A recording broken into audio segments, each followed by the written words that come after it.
Hi everyone, Elsie Jensen here. Today we are going to make some sourdough bowls for our butternut squash soup so we can eat it inside our sourdough because that's one of my favorite things ever is a bread bowl. So let's get our bread bowls, out of taken out of their little Banneton baskets and scored up, and we'll put them in our big Dutch oven. I'm using my huge Dutch oven today because I made these bigger than my mini bowls that I normally do in my mini Dutch ovens because I wanted a good size sourdough bread bowl. Okay, so we're going to just kind of get them all out here. I've got these all just kind of cut so we can lay them out, and then we'll score them and pop them in there. There we go. And this is my traditional loaf. So this is my big loaf, and I just divided it up into 4 kind of portions for this. Normally when I do my mini bowls, I divide my big loaf into 6, but those would have been just too small. That would have been like a teeny tiny one. Okay, we've got all of these popped out now. So let's get ours scored up. And I'm just going to do kind of a little. I want to make sure I don't touch this pot because it's very hot. Just a little kind of score, because after they've cooled, when they've come out, we'll then kind of cut the top off and scoop out a little bit of that middle so that we can spoon our soup into it. And then we'll just, of course, got to do a little design.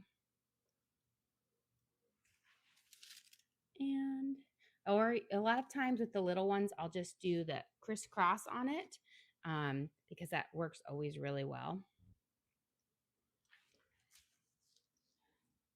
You have a question? What's going inside the bread bowl? So I'm going to make a kind of a savory butternut squash soup with some bacon, fresh thyme, cumin, onions to go. So kind of just like really delicious.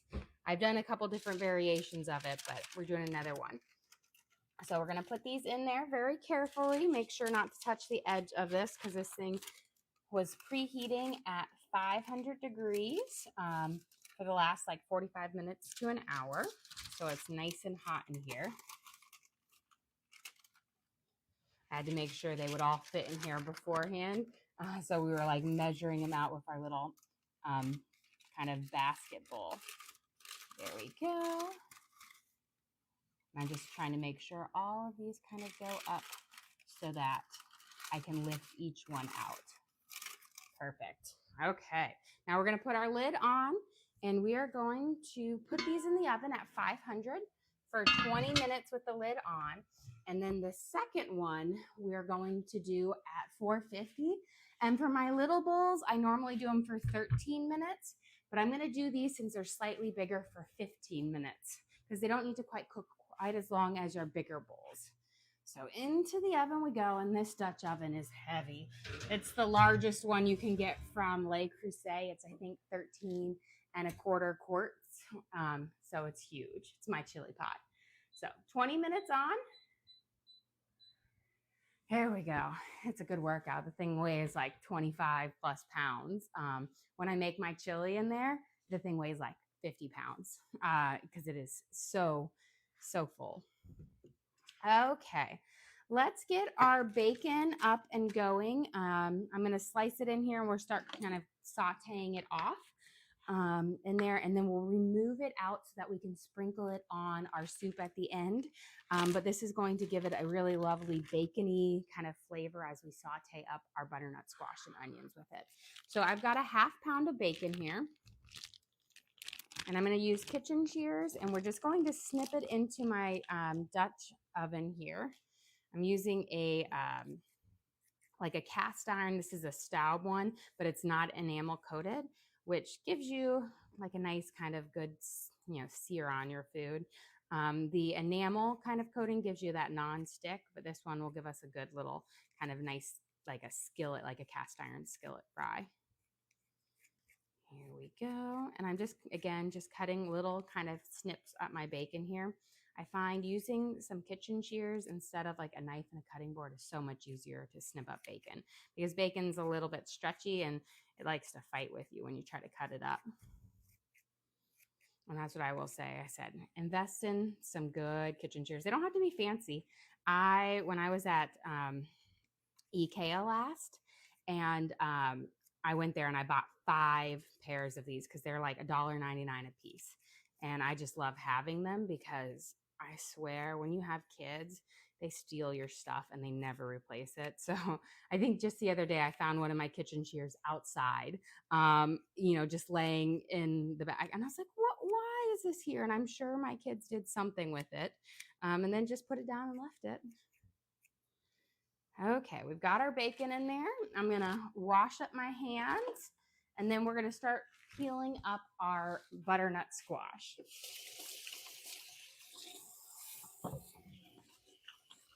There we go. Get a little bit of a spatula out. And then we are also going to be making some granola bars today. I'm gonna make, we have kind of a busy soccer weekend, so I wanted to have some granola bars for our, weekend. I'm going to make my classic, which is my like mini M&M and mini chocolate chip one, but I'm also going to do a fall one with pumpkin seeds, caramel bits, white chocolate, and pumpkin spice. So let's get our butternut squash here. I've got to grab my chef knife. So I do not peel my butternut squash the traditional way with like a hand peeler. I just use my knife to peel it. So what you're going to do is you're going to start by cutting off your tip and then your bottom, so that when we're going to do our peeling, we'll have this nice flat surface to peel with. And then we're going to go through and you're just going to take your knife and you're just going to slide it just along the outside of your squash. This way you can really get those kind of pieces peeled off on here.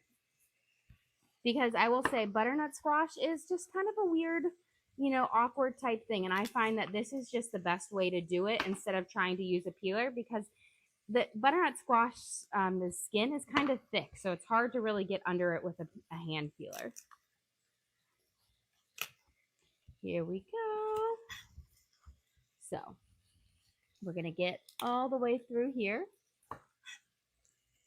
And again, just making sure I go all around and around. And you see how quickly you get through it? It doesn't take very long to kind of get it all peeled. I do this with my sweet potatoes as well, rutabaga, any of my weirder squashes, I kind of do this with, because it's just kind of a hard one to peel. Now, if you're running for, like time, you don't want to cut up your squash yourself, you can always buy the cubed butternut squash in the, where you get the steamer bags of veggies and stuff like that. You could always grab that there for, of course, an upcharge. But I will recommend don't use frozen butternut squash. It's too water sogged, so it doesn't ever get a good saute on it. So it just doesn't give you quite the best flavoring for your soup. Okay, just getting all of those little things. Let's give our bacon a little bit of a stir. And I'm going to turn it down now that my Dutch oven's nice and hot, and we're going to cook it over a medium heat. I always like to have it on high until it's all like my whole Dutch oven's hot. It smells so good. Okay, let's get these little scraps to the side. And then what we're going to do is I'm going to cut this guy in half, and then I'll work with each section, because you're going to have to peel out the skin or the seeds out of here. It looks like I missed a few little pieces here. Okay, not much. Okay, so first what I'm going to do is I'm going to cut this guy in half.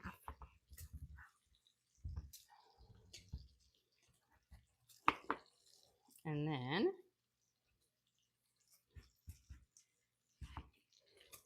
we'll work with these kind of cubes.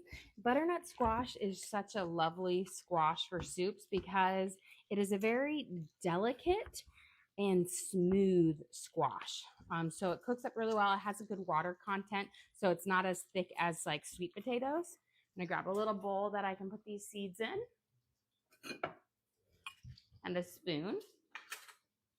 Now you can always do the where you cut the, if you don't want to do the peeling or whatnot and do the saute, you can cut your, like leave your squash whole, cut it in half, pop it in the oven with the insides facing down, roast it for about an hour, and then you can scoop all of that stuff out and then just use the roasted part out of it.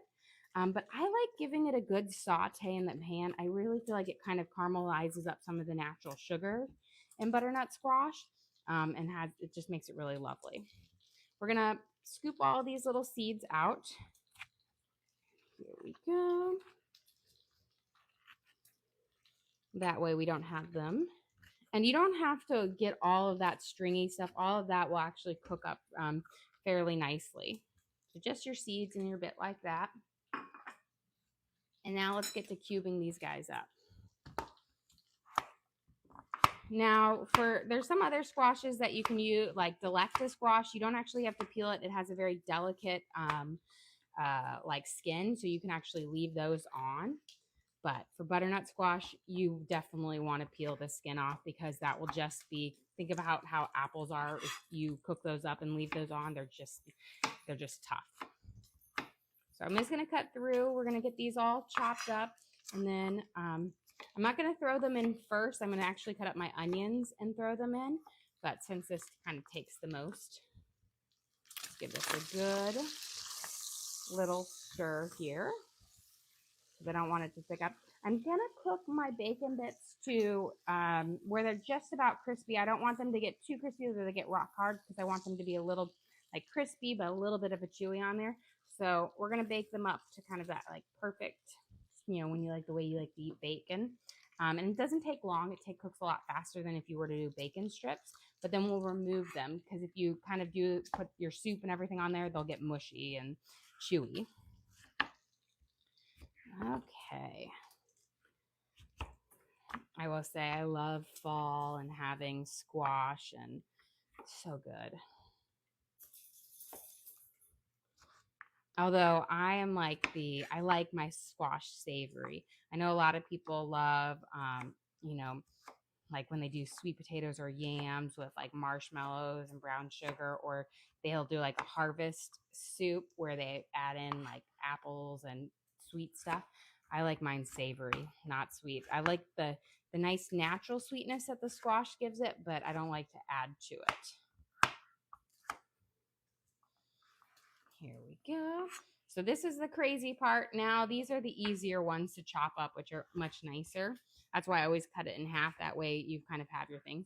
But I will tell you, one butternut squash gets you a lot. So this is going to make a good amount of soup.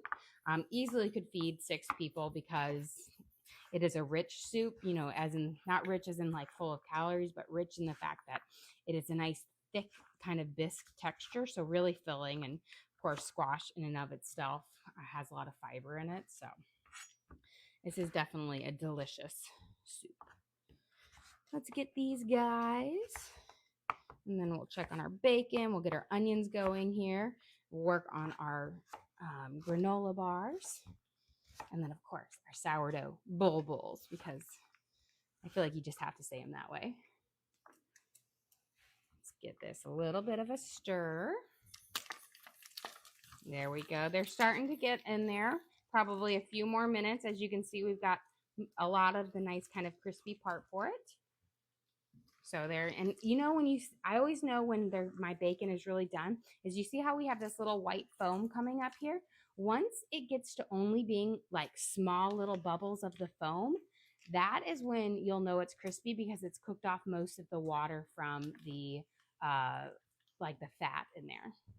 Okay, let's get back to our cutting. We've got 2 more pieces left.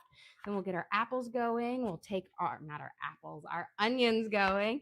And then we'll take our bacon out to sit. I have to remind myself not to put the bacon near the cameraman. he stole lots of meat last night, and he's like, no, it can sit right in front of me. Okay, let's get these guys, and then we're gonna give our bacon a little stir here. Always a little piece that catches up there. Get those tucked down. Okay. I have two questions. What's the orange thing you're cutting up, and how do the kids feel about you cooking on YouTube? Yes, so this is called butternut squash, which is just a really lovely, it's great for making soups. I actually say even better than pumpkin because it's such a smooth and delicate squash in the sense that it's just got a nice velvety texture. And my kids, at first, I think they were really kind of indifferent about it. But then I've noticed, I've heard them like tell their friends about it or whatnot. Or it's really funny is when my son is at my parents' house, like they'll do sleepovers, and he knows I'm cooking dinner and whatnot. I get a text being like, cool, can you bring me some of that food over? Can you bring it over for me? And so I'm always like, well, get Grandpa David to come over here and pick it up. We'll do it. So I think they're interested in it. I think they think it's kind of cool on there. I let them, if they want to join me cooking, sometimes Evie will join me, and Chef Teddy, he makes an appearance every now and then. It's all their choice if they want to or whatnot.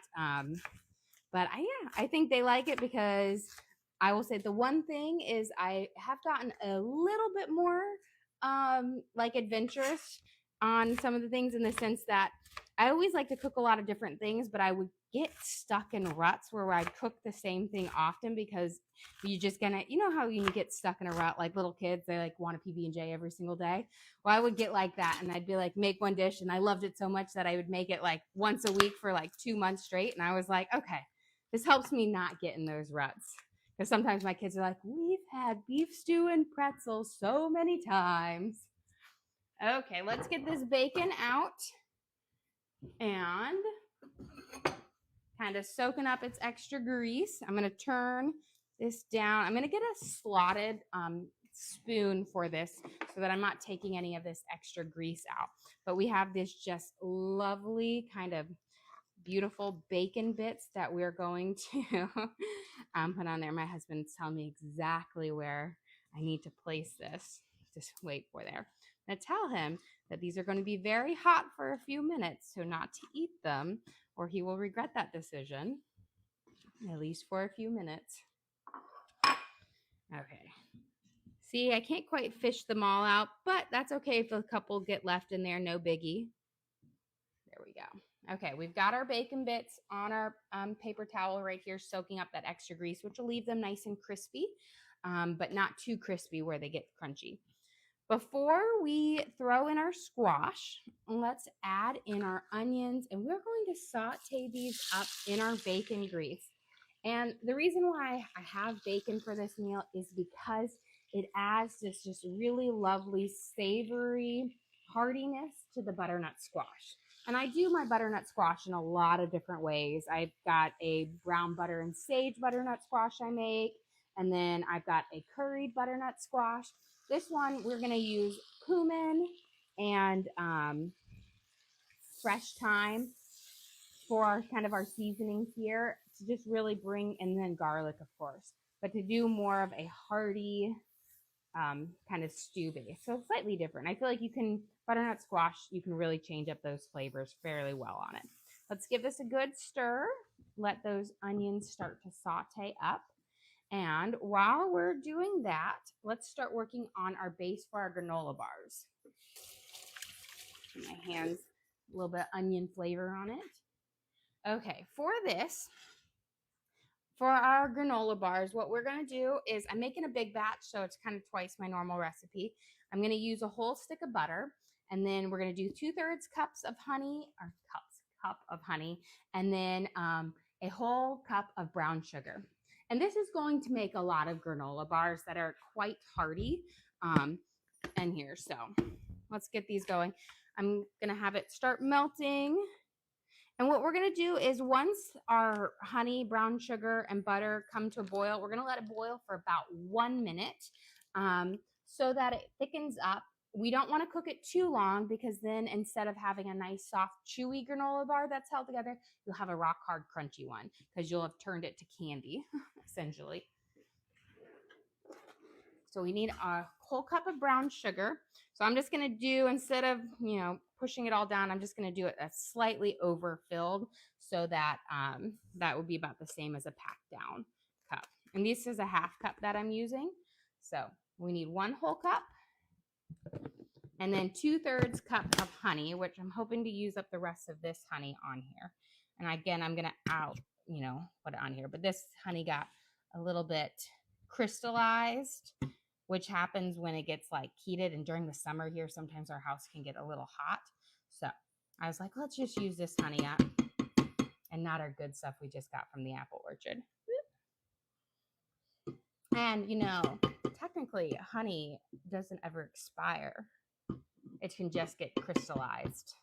Because I don't know if many people know this, but they found honey in like the pyramids, the tombs. And I would give kudos to the person who tried it, because trying something that's 2,000 years old, got to be pretty brave, but it was perfect, in great condition. I feel like that's pretty cool. Okay, got the last one. Let me get a little spoon here. But again, 1 cup of brown sugar, 2/3 cup of honey, and 1 stick of butter. Now you can also use coconut oil or coconut butter, coconut oil if you want to for it. I love the natural butter. I think it's just, a little bit nicer. With coconut oil, I feel like it gives you a little bit of that coconut flavor. Also, if you don't like honey, you could switch it out for agave or corn syrup if you don't like the flavor of the honey. So I'm going to give this a nice little stir here. Get that butter mixed up. And that way it can kind of melt on there. Perfect. So we're going to let that come to a nice little rolling little bubble for about, once it comes to a bubble, 1 minute that you kind of keep it at that before you remove it from the heat. Turn this guy up just a smidge. Okay. While we're waiting for that, we need to get our oats toasting up, which should be perfect because we're about to head over there to take the lid off anyway, so that way we can scoop our oats underneath. When I make my granola bars, I do half oats, half Rice Krispies, because actually if you buy granola bars nowadays, they all have like Rice Krispies in it, which I swear I don't remember as a kid being in granola bars. But I do half and half because it makes them a little less dense. But with our oats, you want to toast them up first to get rid of that raw flavor. So I'm going to put 4 cups of oats out on my my parchment paper lined baking sheet here. And we're just going to pop these in the oven. They don't take very long to toast up. I have my oven set pretty high over there, so these will just need about 5 minutes. And what it's going to do is, if you've ever had just a oat like this, and this is old-fashioned oats, it has just a little bit of a raw kind of a wheat taste to it, or a raw oat taste to it, and that you've got to toast it to get rid of it, and it's going to give you a much better end product for it. So let's get this a little stir, and then we're going to head over there because our timer is just about to beep. So let's get all of these a good stir first. Beautiful. You have a question. Can you crystallize honey in baked goods? So yes, with it, the crystallized is nothing really wrong with it except that it's been exposed to heat. So once it's hot again, it uncrystallizes. So with cooking with the butter and everything like that, it should be fine. I mean, ideally you would use regular one, but I'm a big fan of not wasting something that is still good, even if it's not, the prettiest. Okay. So here is our beautiful sourdough bowls here that are nice and popped. So we had them cooking for 500 degrees for 20 minutes. And now we're going to put them in here. I got to open up my oven. This thing is, I used to using one that I can juggle. So now we're going to do 450 for about 15 minutes here. And I'm going to pop my oats right underneath here. Luckily, I have enough space. I should be able to fit it. Beautiful. And I'm going to bring my temperature down to 450 so that they get a nice kind of golden color to it. I don't want them too dark or too brown. And then I'm gonna do 15 minutes. When I make my normal bowls, I typically do like 20 minutes, but for these, got it up there, we'll do 15. I will grab my my oats in just a minute or two. Let's do a little winger roll. This lid is very, very hot, so you don't want to touch it. Okay, let's get this going. Oh, beautiful. Okay, we've got our caramelized onions here. They are looking wonderful. Let's add in our garlic. Let it saute for just like a quick minute here. And I'm going to add in about a tablespoon of garlic. You have a question? Do you have the recipe for the sourdough, and how did you make those individual small ones? Yes. So the recipe for my sourdough, that is my traditional loaf that I just divided up into 4. And I believe I have that recipe card for everybody, as well as videos on how to make your own starter, a recipe card for making your own starter. Because if you've never made sourdough before, you can't just wake up and say, I'm going to make sourdough today if you don't have a starter. What you do is you need to make a starter, which isn't hard, but it takes about a week before it's completely fermented and ready to, leaven a bread. And so it's just flour and water that have been fermented together. So I do have videos on how you can do that as well. For the little bowl shapes, you are going to, I shape it up just like a regular one, but you need to have little Banneton baskets. So this is, a little Banneton one with the, like kind of the cheesecloth on there. And that's what I use to kind of flip it out and to keep that shape on there. I have those in my Amazon storefront under my sourdough section if you're interested. You can also use just random little bowls that then you put like a cheesecloth in it for it as well, although that just doesn't work as easily. I used the jumbo muffin tin before to kind of hold it, and that was kind of like, it was difficult, but I managed. But I love these because I can make them. I have little Dutch ovens that I also will cook when I make them slightly smaller to have each individual mini bowls, which are great, especially when you want to do a lot of different inclusions. And how often do you cook something from the sourdough? Oh, I make sourdough several times a week. So I make bread a lot, at least 5 or 6 loaves a week, because I make it for myself, for my mom, my parents, and then for some family friends, I make them some loaves as well. And then I use the discard in so many different recipes, my scones, my muffins, I've got cake, I've got pancakes. So I use my discard in a lot of things as well. We've got our garlic in here toasting up. I'm going to throw in my butternut squash here so we can start sauteing it.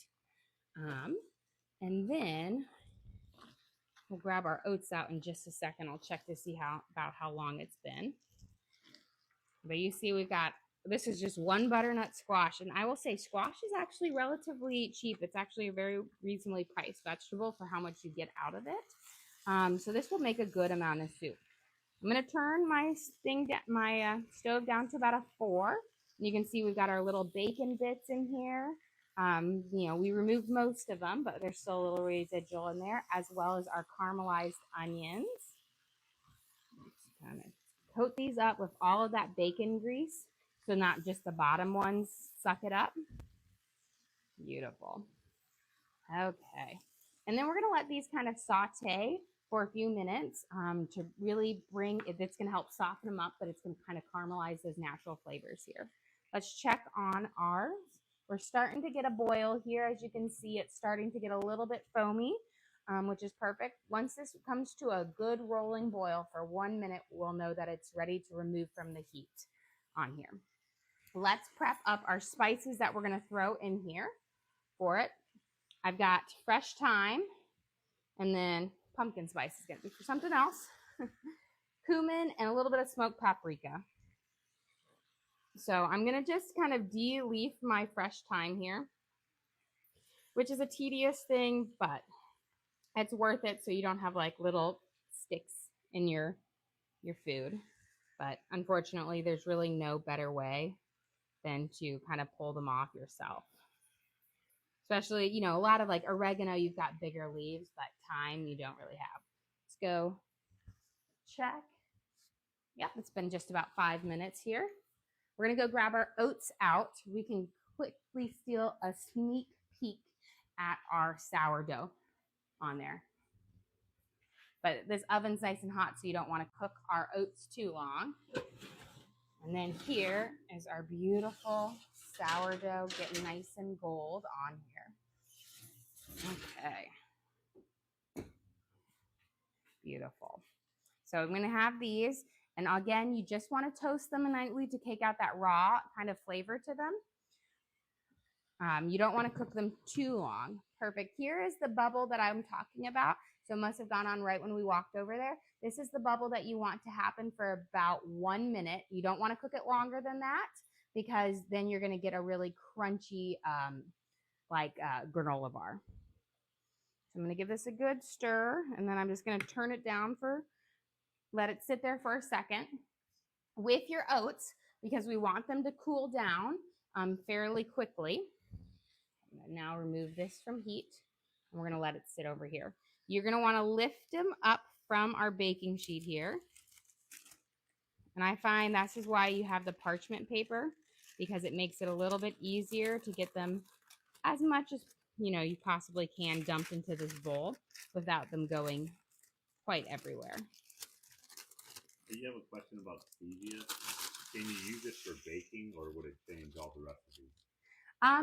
I don't actually use stevia, so I wouldn't know, but I believe it would definitely change it because it is it's got a different makeup. So, but I have never actually used it. Let's see, we'll put that right in there. I'm a firm believer if you're making, I know like some people might have dietary, but I like the real butter, the real sugar. Make it like your grandmother did.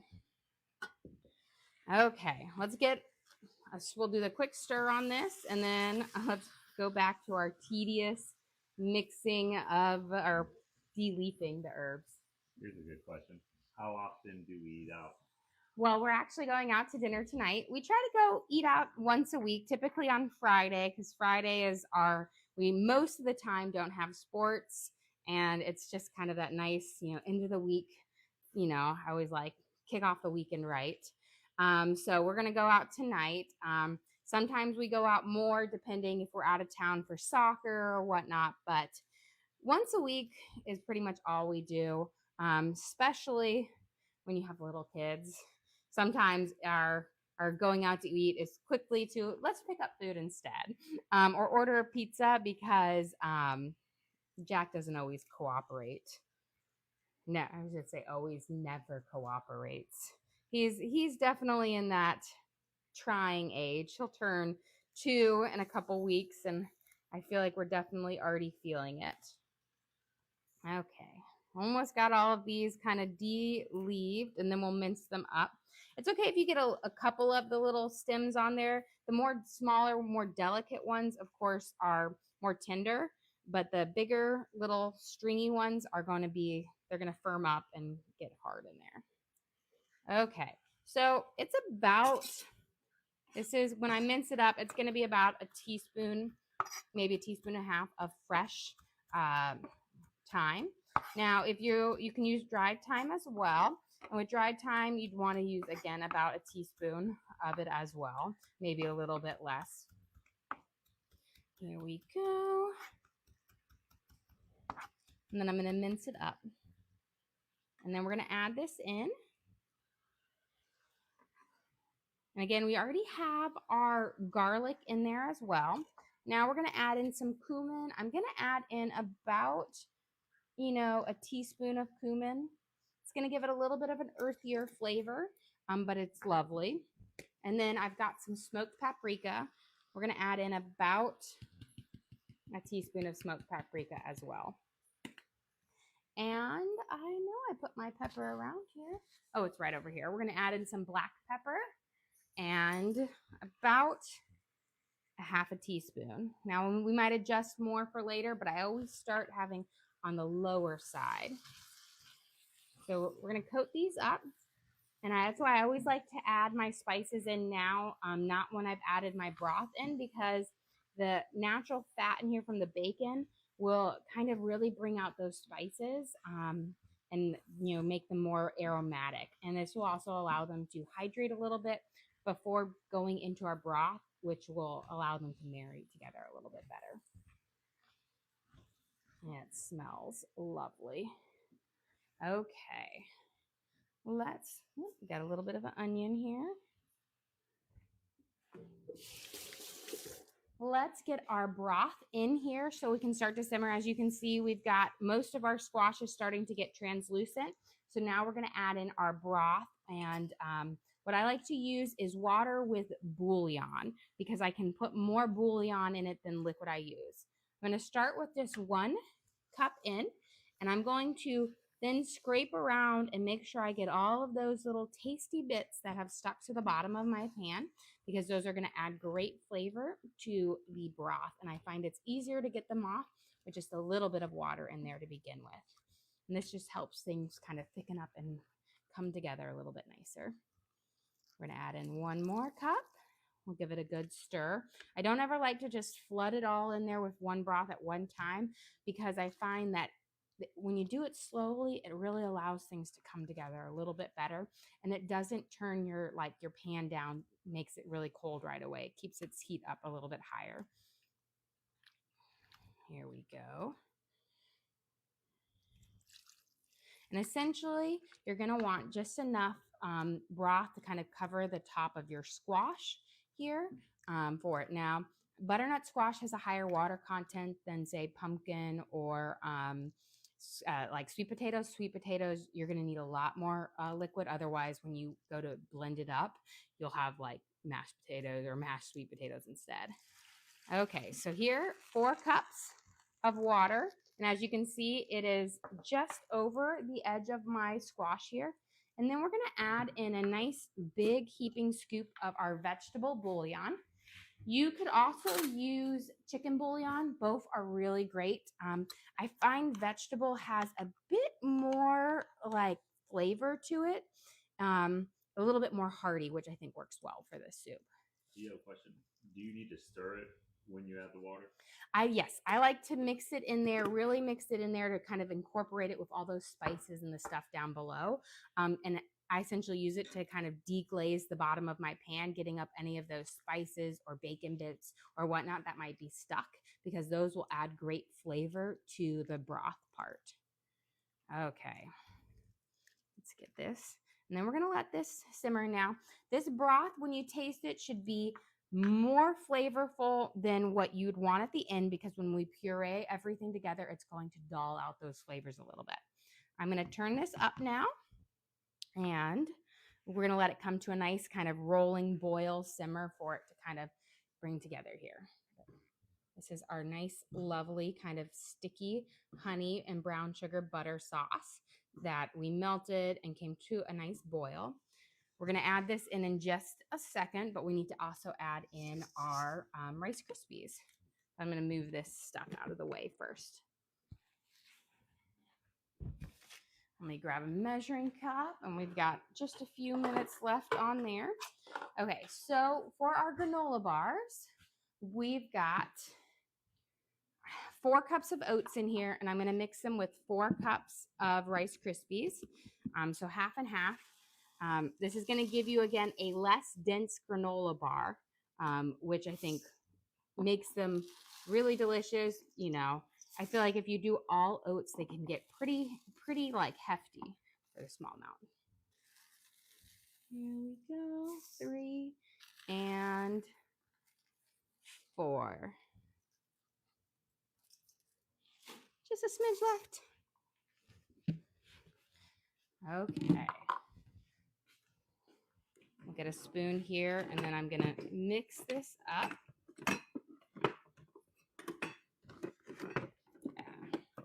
I got my spatula turned. So just kind of make sure your oats get thoroughly mixed together, because once we add in our sauce, our sticky syrup base here, then it will be kind of hard to see. And as you notice, I do have a couple blue and green Rice Krispies in here. Those are from the I want to say this summer they had like Earth Day Rice Krispies, which had blue and green. And of course, they've just been living kind of at the small part there. And I'm like, oh, eventually we'll get them out. But until then, we will still have little blue and green specks. Okay, we've got them mixed up. We are going to add in to our thing about a teaspoon of vanilla extract. So we'll get our, whoop. So luckily 2 capfuls makes about a teaspoon, and that's definitely about 2 capfuls. Let's give it a good stir in. So you're gonna, because our thing is so hot, you're gonna get a little bit of a boil as it comes in there. And then we're gonna go grab our sourdough bowls out of the oven since they're nice and ready, and let those sit out because you can't cut into them right away. You're gonna need them out of there. But let me grab this over here because I'm gonna need my space. This big Dutch oven is quite crazy. Oh, they are looking gorgeous. Okay, so here are my mini sourdough bowl bowls that we will be using for our soup today that I've got cooked up in here. Now, whenever you bake up your sourdough, you want to make sure you take it out of your Dutch oven as quick as possible to prevent it from cooking on the bottom more. So we've got our first one, our second one, and this was my large loaf that I split up into 4s so that it will give us 4 good sized bread bowls.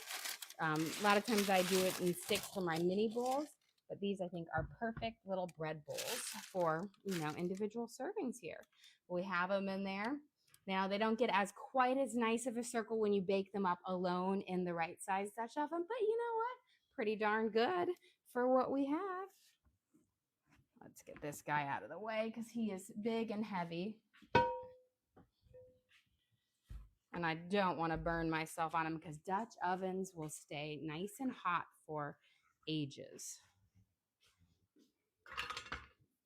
Okay. So let's give our soup here a little bit of a stir now that we're getting a nice kind of boil on it. Beautiful.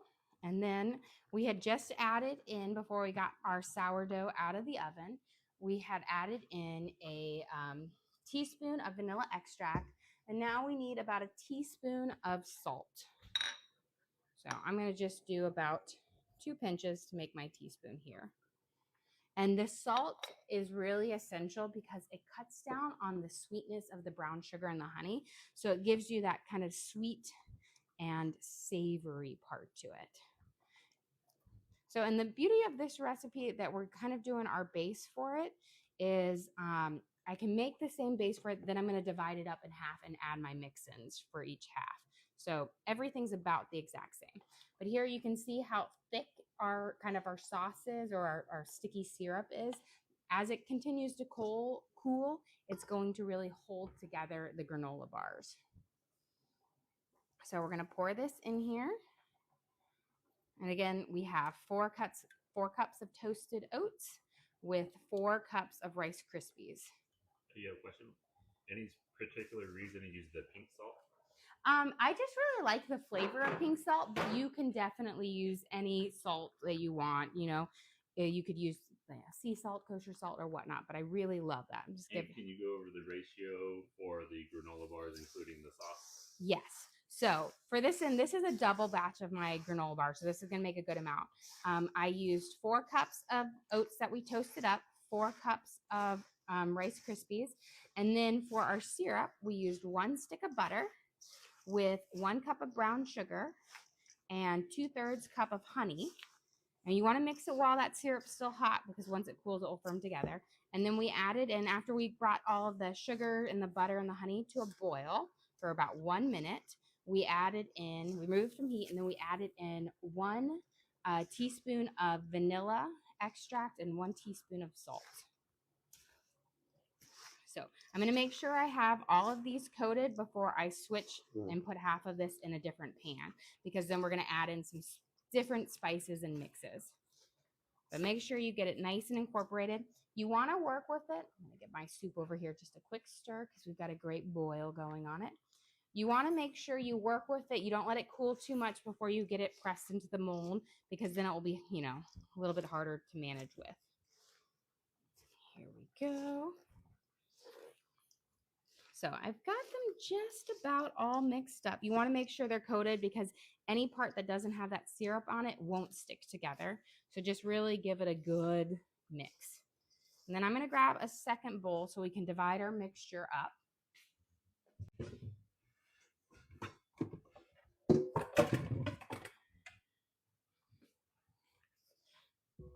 And it's just easier this way than trying to divide it other ways.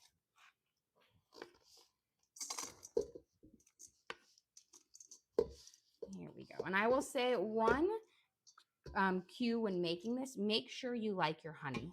I once made granola bars, and it took me a minute to realize that the honey I had was just maybe came from a weird flower, like the nectar or whatnot.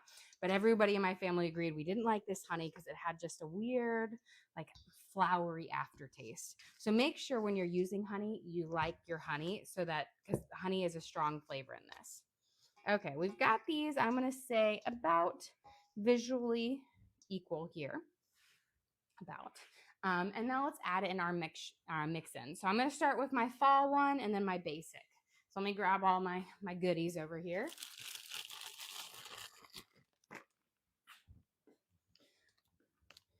So for my fall flavored one, I'm going to use some pumpkin spice, about a teaspoon. And I'm just going to shake it over here and then shake it in batches because I don't want it to just stick on the top of one instead of kind of mixing in. So put in a little at a time, mix it, and then put it in. Otherwise, because that kind of syrup is sticky, you could have all the flavor on like just your top little parts. So mix it, and then we'll just add in a little bit more. But again, about a teaspoon in all of it. And you could, if you don't have pumpkin pie spice, you could also use cinnamon. There we go. That should be about a teaspoon. And I will say, it smells very lovely. So we've got this mixed in here. And then what we're going to add in, I've got pumpkin seeds, white chocolate chip, and little caramel bits, because I just felt like those all would go really well together. So I'm going to add in about, I would say that's about 1/4 of a cup of pumpkin seeds. I don't like to go crazy on it because I want my kids to eat it more. And if I go too healthy, sometimes there's mutiny here. We're going to add us in about 1/4 of a cup of the caramel bits. And these are little caramel balls. And when I say they're caramel balls, they really are, because you can squeeze them and they're caramel. So we've got in about 1/2 cup there. And then we have about, not a half, 1/4 of a cup. But then we're going to add in 1/4 of a cup of our white chocolate chips. So I'm going to mix these in on there. I don't like to go too crazy with a lot of all the other sweet add-ins, but just a little bit of each one. Now, your white chocolate chips might melt just a little bit because your base is still hot, but it should still be good. Beautiful. So we've got our kind of our fall pumpkin spice and pumpkin seed one. Now, this one that I'm going to make over here is my classic one that I make, which uses mini chocolate chips and mini M&ms. So we're going to add in, I do about 1/3 cup or so of mini chocolate chips. And then I would say about the same of my mini M&Ms, but I can tell my kids have been eating these out of my bag, so we're almost done with those. Couple questions. Is the recipe posted for these, and what else could you put in? Could you put in nuts or other seeds?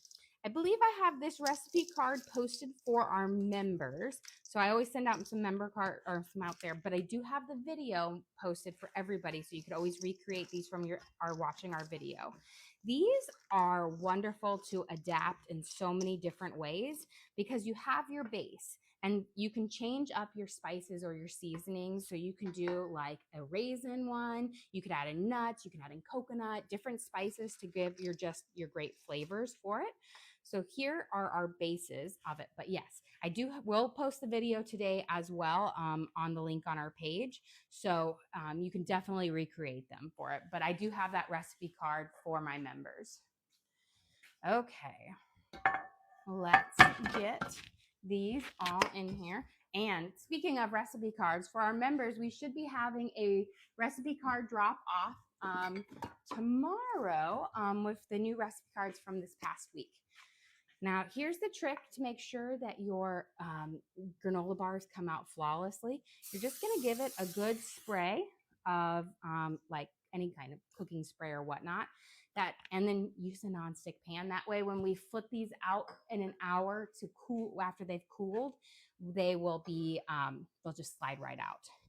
I'm going to put half my mixture on one half of my pan here and the other half. If I'm just doing a single batch, what I typically do is just like an 8x8 inch pan, but I'm going to use my 9x9 inch one here. So these will be a little bit thicker than our normal, but then I'll just cut them slightly thinner to get, there we go. So we're going to push it here. We've got half. Try to get up all of these things before it cools. And then we're going to so we'll have like this happy medium in the middle where two of them will be like a half and half bar. And then we're going to add in our one on the other side. And then what we're going to do is we're going to get a piece of parchment paper and you're going to firmly push your granola bars down so that you get all of those air pockets out. If you do not do that step, your granola bars will just fall apart. They have to be, just like with Rice Krispies, they have to be firmly pushed down. Question, what size pan are you using? So that is about a 9x13 inch pan for this. If I make the single batch of this recipe, I doubled it, then I use like an 8x8. So we're just going to take this and kind of push it out here. There, just kind of even it out. And then we're going to go in and you're just going to push firmly down to let out all of that air and compress them down. And this is a really important step.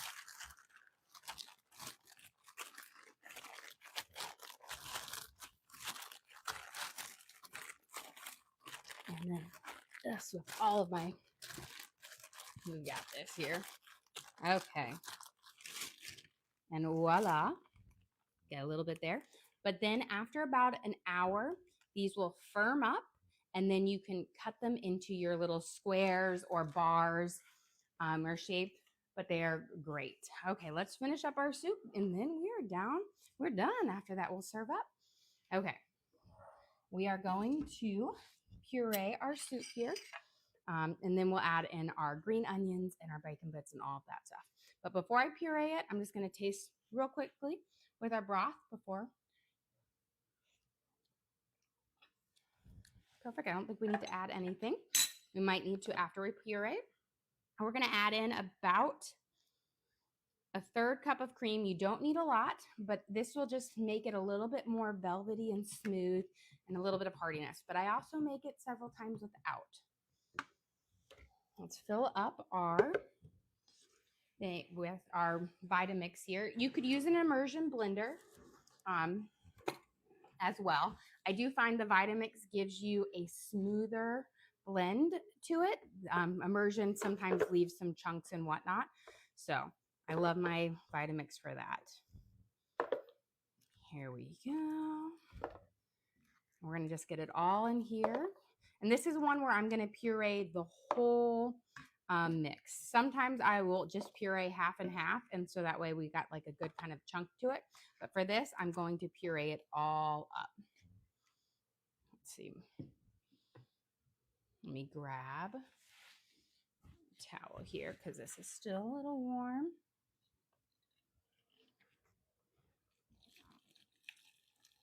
I'm going to make sure. I might have to pour a little bit out and add my last bit in because we're kind of up to the top here and you don't want to go over. Okay, let's get our first kind of batch here pureeing up. I'm going to do my hot soup setting on my Vitamix. which we'll start blending it on low at around 3, and then after a minute, like 30 seconds, it's going to go up to about a 10, and it will stair step its way. There we go. Beautiful. Okay. So here we've got our beautiful velvety bisque for our soup, just how smooth it is. I'm going to pour a little bit of this out, and then we're going to add that last bit in there for it to blend up. But I'm not going to pour it out. There's going to be no bacon bits left, guys. My husband's just enjoying his little bacon snack over there, because who cooks up bacon for a snack? My husband. Let's see. So I'm just going to get all of these little chunks out just so we have this lovely velvety smooth. And I'm not dumping it all in there because I want to have a little bit of it to kind of whisk up. So we'll blend this, and then we will be ready. I'm going to do my soup one again.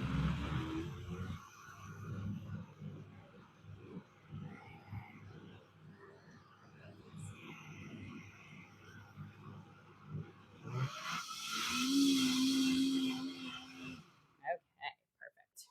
And then we're going to throw this back in there. Yo has not asked yet, but you could preempt it. Yes. So she's going to ask, what's for dinner tonight? Unfortunately, we will not be streaming dinner tonight because we're going out to eat. Wish us luck. You know, Jack is not always the most cooperative.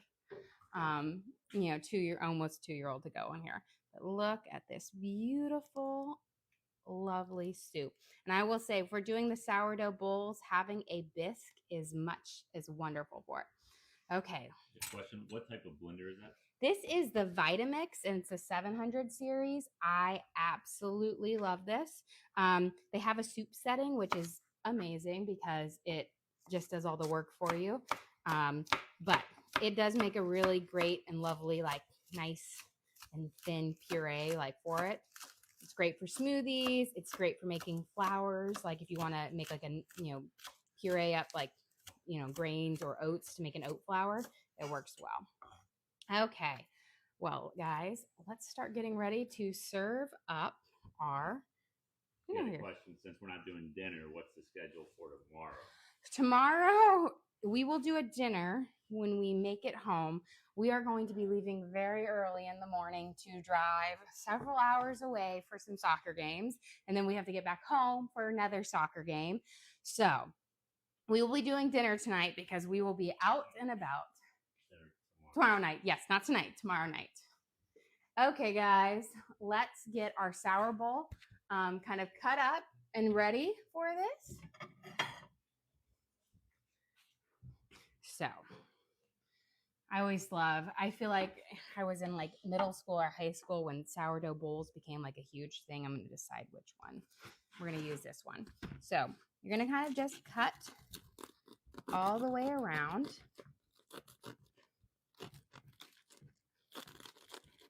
To kind of remove it. And then I'm going to try to saw it off in there. So here's our kind of our top part. And we're just going to scoop a little bit of it out, which will be delicious. You know, normally you don't eat it as you scoop it out, but this is my sourdough bowl. Okay, let me bring my bisque over here so that we're ready to serve up with my very few bacon bits. Okay. Well, let me turn that guy off too. For lunch today, we will be having our butternut squash bisque in our sourdough bowl here that we just baked up. So we're going to fill it up to the top with our butternut squash soup that we seasoned with cumin, paprika. We're going to top it with some green onions, a little bit of bacon bits, because remember we sauteed our butternut squash and our onions off in the bacon grease. And then you have your little bit to dip it in. And then, of course, when our granola bars have cooled and set, we will have 2 types of granola bars to enjoy today and tomorrow while we're out and about. We've got our pumpkin spice, pumpkin seed, white chocolate, and caramel granola bars over here. And then we have our classic mini M&M and mini chocolate chip on the other side. But again, the star of the show is our gorgeous butternut squash soup and our homemade sourdough bowls. Well, guys, thank you so much for joining us here. Don't forget to like and subscribe. I try to do live cooking shows every single day, kind of show you what we're making for our family and hopefully teach you guys something along the way. Again, we do upload all of our videos to the link on our page. So if you ever want to recreate any of these recipes at home, you can go to that link, search for what we made, and you can watch and cook along with us again. We also have a link to our Amazon storefront that has all of our different cooking gear in there. We've got I've got my mini sourdough bowls in there for making the sourdough, like the bantam bowls for that, as well as my cutting boards, knives, my Dutch ovens, my pans, all the different gadgets I use in the kitchen. Well, guys, thank you again for joining us here. Don't forget to like and subscribe.